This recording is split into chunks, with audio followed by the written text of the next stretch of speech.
Hello everyone, welcome to my channel the wheel of fortune. तो कैसे हैं आप सब लोग? आई होप आप लोग सब अच्छे होंगे, हैप्पी फील कर रहे होंगे और अपना ध्यान रख रहे होंगे। तो आज की जो हमारी रीडिंग है वो है एक्वेरियस की। देखते हैं एक्वेरियस के लिए ये मई का मंथ कैसा रहेगा।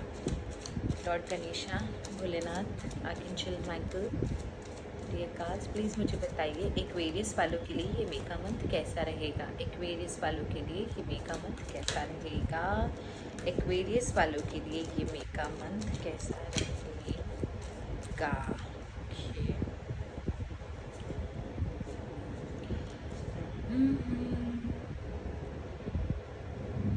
यहाँ पर क्या सोच रहे हो आप इतना लंबा, मुझे बताइए तो।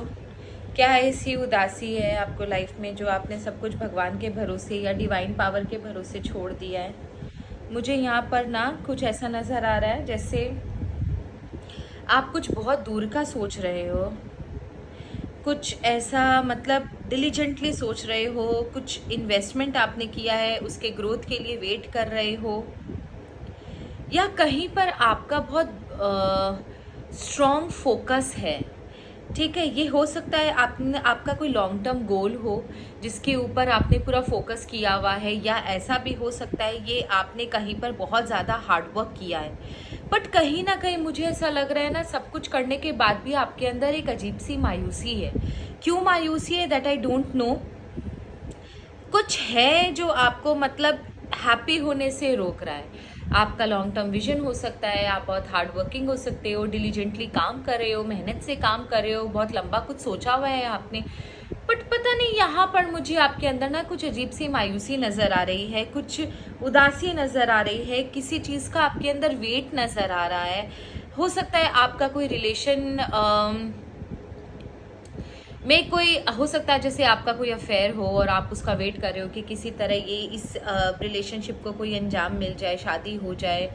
आपका पार्टनर कब आपके अपने परिवार से बात करेगा या करेगी, या कब इसका कुछ रिजल्ट निकलेगा, या आपने कहीं इन्वेस्टमेंट किया है वहाँ पर ग्रोथ का वेट कर रहे हो, या आपने कोई बहुत हार्डवर्क किया है बिजनेस में, वहाँ पर आप ग्रोथ का वेट कर रहे हो, या कहीं पर आपने बहुत ज़्यादा हार्डवर्क किया है वहाँ पर से आपको कोई फाइनेंशियल ग्रोथ होने वाली है, आप उसका वेट कर रहे हो कि कब आपका वो ग्रोथ होगा। तो यहाँ पर मुझे कहीं ना कहीं आपके अंदर एक वेट नज़र आ रहा है, एक मायूसी, एक उदासी, एक इंतज़ार नज़र आ रहा है आपके अंदर। और आपने क्या मतलब ऐसा क्या है कि आपने सब कुछ ईश्वर के भरोसे छोड़ दिया? ऐसे लग रहा है आपके जो होगा ईश्वर करेगा वही होगा, जो देखा जाएगा जो होगा, अब तो सब कुछ ईश्वर के भरोसे है। या हो सकता है कई लोग अपने रिलेशनशिप के बारे में अगर सोच रहे हो कि किसी का अगर मैं रिलेशनशिप की बात करूँ तो जिनका रिलेशनशिप है, जिनका कोई लव अफेयर है, शादी करना चाहते हैं, तो ये मैं आपको बोल दूँ आपकी शादी होगी। यस, आपका पार्टनर आपकी अपने पेरेंट्स से बात कर रहा है या कर रही है, इस पर्पस पर बात चल रही है उसके घर पर, लेकिन जो भी होगा ट्रेडिशनल वे में होगा, ये मैं आपको बता दूँ। और अगर जॉब बिजनेस में देखूं तो हाँ, आपने भी सब कुछ भगवान के भरोसे छोड़ दिया। आपको ऐसा लग रहा है कि मैंने अपना काम कर दिया, अब ईश्वर की बारी है रिजल्ट देने की, जो कि मुझे नहीं लगता कि खराब है, क्योंकि देखो मैं एक बहुत स्पिरिचुअल पर्सन हूँ। मैंने जितना भी सब कुछ अपनी लाइफ में बहुत कुछ देखा, लेकिन मैंने ये चीज़ देखी कि जब ईश्वर जवाब देते हैं या ईश्वर कुछ करते हैं ना, तो ज़्यादा अच्छा होता है। मे बी भगवान के यहाँ पर थोड़ी सी देर होती है, इमीडिएट आपको ना मिले, इमीडिएट एक्शन तो आप ही ले सकते हो, बट अगर आप उनका वेट करते हो और लेट भगवान आंसर, लेट हिम आंसर, तब आप देखोगे कि आपको ज़्यादा अच्छे रिजल्ट मिलेंगे। तो मुझे नहीं लगता कि आपका ये जो सोच है वो कहीं भी ख़राब है। लेकिन आने वाले समय में मैं आपको देख रही हूँ कि आपके लाइफ में कोई ऐसा पर्सन एग्जिस्ट कर रहा है या एंट्री ले रहा है जो आपके लिए अच्छा नहीं चाहता। ठीक है, आपके काम में रोड़ा डालना चाहता है, आपको पसंद नहीं करता है। आपका अगर रिलेशनशिप भी है तो उसमें जानबूझ के जहर घोल रहा है। या आप ऑफिस या बिजनेस में भी देखोगे तो ये इंसान जो है ये आपके ऑफिस और बिजनेस प्लेस में ही है, और ये आपका भला नहीं चाहता, आपके लिए बुरी फीलिंग्स रखता है, आपकी ग्रोथ होता हुआ नहीं देखना चाहता, आपको हैप्पी देखना नहीं चाहता है कि किसी तरह आप पीछे हट जाए, किसी तरह आपको पुल डाउन किया जाए। ये इंसान से आप थोड़ा बच के रहिए प्लीज़। ये इंसान आपके लिए बिल्कुल भी अच्छा नहीं है। अगर आपको ऐसा लगे ना कि कोई इंसान आपको ज़रूरत से ज़्यादा मीठा बोल रहा है या चिपकने की कोशिश कर रहा है या आपसे बातें उगलवा रहा है या आपकी पर्सनल लाइफ में झांकने की कोशिश कर रहा है, बार बार आपके वर्क प्लेस पे नज़र रख रहा है कि आप क्या कर रहे हो, किससे बात कर रहे हो, कौन सी फाइल कहाँ रख रहे हो, बिजनेस में कहाँ आपने इन्वेस्टमेंट किया है, कहाँ से आपके कस्टमर्स आ रहे हैं, तो ये इंसान प्लीज़ आपके लिए अच्छा नहीं सोच रहा। तो आपको इससे बहुत सतर्क रहना है, अपने आप को सेफ रखना है। ये इंसान आपको क्षति पहुंचा सकता है, ये इंसान आपको हार्म कर सकता है। एक प्रॉब्लम और है, पहले एक तो बात ये है कि आप है ना अपने मन की जो बात है ना वो खुलकर बोल नहीं पाते हो। आप बहुत इस समय बहुत ज़्यादा कंफ्यूज नज़र आ रहे हो। ऐसा लग रहा है कि आप दो रास्तों पर कंफ्यूज हो, दो डिसीजंस के बीच में कंफ्यूज हो, दो लोगों के बीच में कंफ्यूज हो, तो सिचुएशन के बीच में कंफ्यूज हो। कहीं ना कहीं आप ना बैलेंस करते हुए नज़र आ रहे हो कि मैं क्या करूँ, ये करूँ या वो करूँ, और वो जो है ना वो आपके अंदर घर कर गया है। आप एक्सप्रेस नहीं कर पा रहे हो आपको कैसा लग रहा है। लेकिन एक चीज़ और यहाँ पर ये भी है कि देखिए यहाँ पर मुझे ना दो रिलीजन के मतलब स्पिरिचुअलिटी के कार्ड आए, रिलीजन तो नहीं बोलूँगी, स्पिरिचुअलिटी के कार्ड आए हैं। पहला द हेरोफेंट, दूसरा द हाई प्रीस्टेस। इसका मतलब कहीं ना कहीं आप बहुत ज़्यादा स्पिरिचुअल हो या आजकल ईश्वर को बहुत ज़्यादा याद कर रहे हो या ईश्वर की तरफ आपका इंक्लिनेशन बहुत ज़्यादा बढ़ गया है, ईश्वर की तरफ आपका झुकाव बहुत ज़्यादा बढ़ गया है। ये बहुत अच्छी बात है, पर यहाँ पर प्रॉब्लम ये है ना कि आपको ईश्वर सिग्नल्स दे भी रहे हैं पर आप नहीं समझ रहे हो।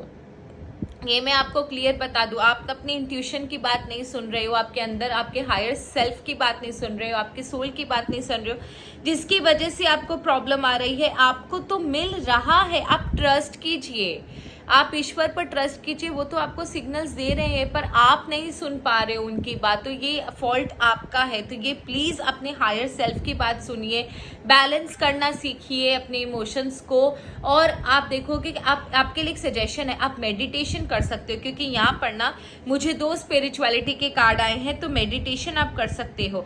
थोड़ा समय निकाल करना अपने फ्रेंड्स के साथ या बहुत क्लोज जो फैमिली है ना उनके साथ आप समय बिताओ, ठीक है। बहुत क्लोज जो फैमिली है, जैसे आपके पेरेंट हुए, ग्रैंड पेरेंट्स हुए, आपके वाइफ या हस्बैंड हो सकता है, उनके साथ, गर्लफ्रेंड बॉयफ्रेंड नहीं, फैमिली जो आपकी एकदम क्लोज फैमिली है उनके साथ आप समय बिताओ। दूसरा ये भी हो सकता है कि जो लोग मतलब जो आपके एंसेस्टर्स इस दुनिया से चले गए हैं, जो लोग आपके इस दुनिया में अब नहीं है, हो सकता है उनकी तरफ से भी आपको हेल्प आए, क्योंकि मेरे को 3 सिग्नल ऐसे मिले जहां पर ऐसा लग रहा है कि divine power, spiritual power, universe या आपके जो एंसेस्टर्स जो जा चुके हैं, जिनकी डेथ हो चुकी है, जो अब इस दुनिया में नहीं है, हो सकता है उनकी तरफ से भी आपको कोई सिग्नल मिले या उनकी तरफ से भी आपको कोई मदद आए आपकी इस सिचुएशन से आपको ओवरकम करने के लिए। लेट्स सी, आप भी देखते हैं कि एंजल्स आपके बारे में क्या कहते हैं, क्योंकि मुझे बहुत इतना स्पिरिचुअलिटी का कार्ड रेयरली किसी की रीडिंग में आता है। आपकी रीडिंग में आया है तो इसका मतलब कोई ना कोई रीज़न इसका ज़रूर होगा।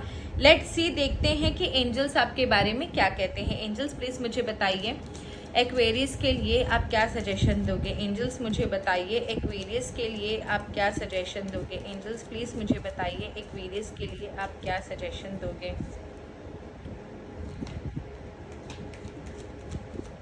आई एम श्योर, देखना ये भी कुछ ना कुछ स्पिरिचुअल निकालेंगे। मैं आपके सामने ही शफल करती हूँ क्योंकि ना टैरो और एंजल्स की बातें बिल्कुल मिल जाती हैं। इन द नियर फ्यूचर, ये देख लो, खुद देख लो, मैंने आपके सामने शफल किया, ये देखो, ट्रस्ट गॉड, मैंने आपको यही बोला। स्पिरिचुअलिटी के 4 कार्ड आ चुके हैं आपके। Unlikely, no, meditation bring answer. आप प्लीज़, ईश्वर आपके लिए बिल्कुल रेडी है मदद करने के लिए। बहुत रेयरली ऐसा होता है कि मैंने जितने कार्ड निकाले, 5 यहाँ निकाले और 5 या 6 यहाँ निकाले, जिसमें से विश्वास करो 1 2 3 4-5 कार्ड आपके स्पिरिचुअलिटी के आए हैं, डिवाइन पावर के आए हैं। ये बहुत बड़ा सिग्नल है दोस्त। आप प्लीज़ ईश्वर से प्रार्थना कीजिए, मेडिटेशन कीजिए, अपने एंसेस्टर्स को याद कीजिए, आप किसी मंदिर में जा सकते हो, जिस लॉर्ड को आप मानते हो आप उनकी पूजा कर सकते हो, उनसे सोल्यूशन मांग सकते हो। आई एम डैम श्योर आपको ज़रूर सोल्यूशन मिले तो प्लीज़ मुझे कमेंट सेक्शन में ज़रूर बताना। I will be waiting for your answers. And आप कहाँ से वीडियो देख रहे हो प्लीज़ मुझे ज़रूर बताना। मुझे बहुत अच्छा लगता है जब कमेंट्स में आते हैं कोई बेलगांव से, कोई सूरत से, कोई गोवा से, कोई मॉरिशस से, कोई इस्लामाबाद पाकिस्तान से, और मुझे अच्छा लगता है यूनाइटेड स्टेट्स से, जो कनाडा से। मुझे अच्छा लगता है जब मैं उनके कमेंट्स पढ़ती हूँ। तो आप प्लीज़ मुझे बताइएगा आप कहाँ से वीडियो देख रहे हो। That's all for Aquarius. I hope आपका जो भी प्रॉब्लम है जल्दी से ठीक हो जाए, भोलेनाथ आपकी मदद करे, ईश्वर आपकी मदद करे, अल्लाह आपकी मदद करे, क्राइस्ट आपकी मदद करे। Thank you so much.